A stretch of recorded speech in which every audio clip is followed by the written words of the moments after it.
I went into the plane one day, and I sat down. So a lady came. He said, "Please, up." I said, "What have I done?" He said, "Up.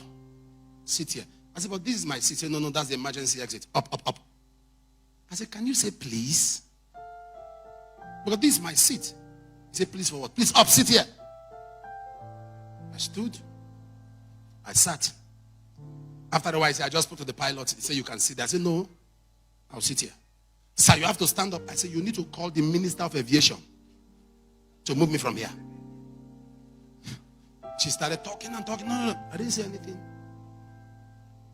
About 2 months after that, one of my managers gave me some forms about some people who want to work as air hostess with a private jet. So I was going through the forms. I saw a picture. I said, "This face, check where this person was working."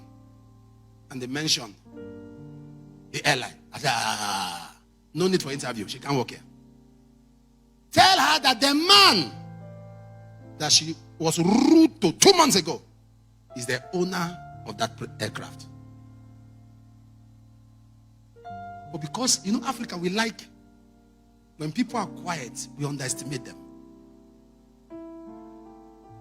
Somebody comes in here and he has many securities.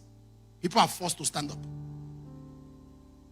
But that great man that is just quiet there, we look down on him. Sitting by you now is a great person. We are not aware because he's very quiet.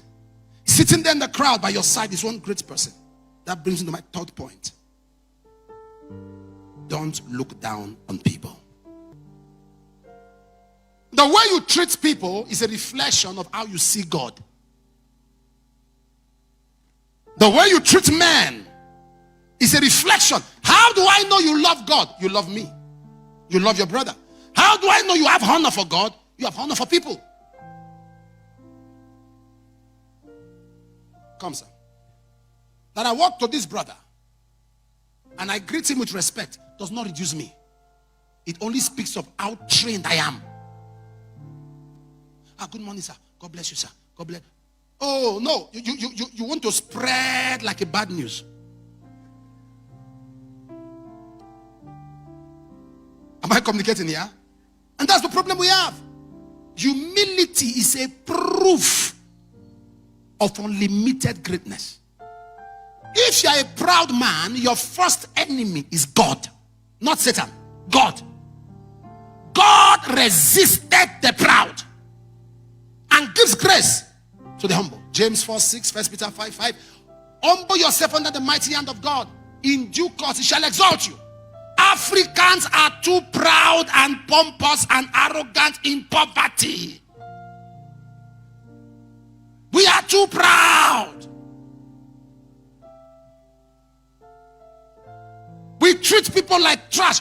When we have a house and there are some men there who apply to be securities. Some in their 70s, they open the gate and do all that. My wife noticed that anytime she wants me to talk to them, I tell her to talk to them. She said, "Honey, can you tell them to turn off the generator?" I said, "Help me tell them." She said, "Why?" I said, "They're in their 70s. How can I tell a 70-year-old man go and wash my car?" I said, "I can't. We pay them. They are staff.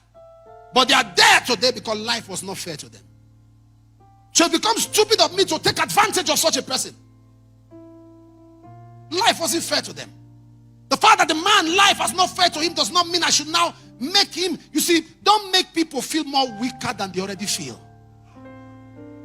Don't make people feel more defeated than they already feel. If because of you people remember their condition, God will deal with you. If because of you people suddenly remember, they say, if not life, you won't treat me like this. Let people see you and have hope. Let people see you and say, you treated them like a human being. You are the one paying that lady, but there's a way you speak to her. She's like, I can't leave my boss. I can't leave my boss. I can't leave my boss. She was, I can't leave my boss.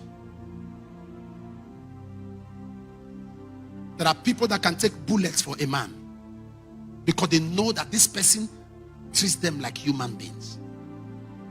They can take bullets. They can stand. Stop. You see, you're a pastor. People are leaving you. Ask yourself.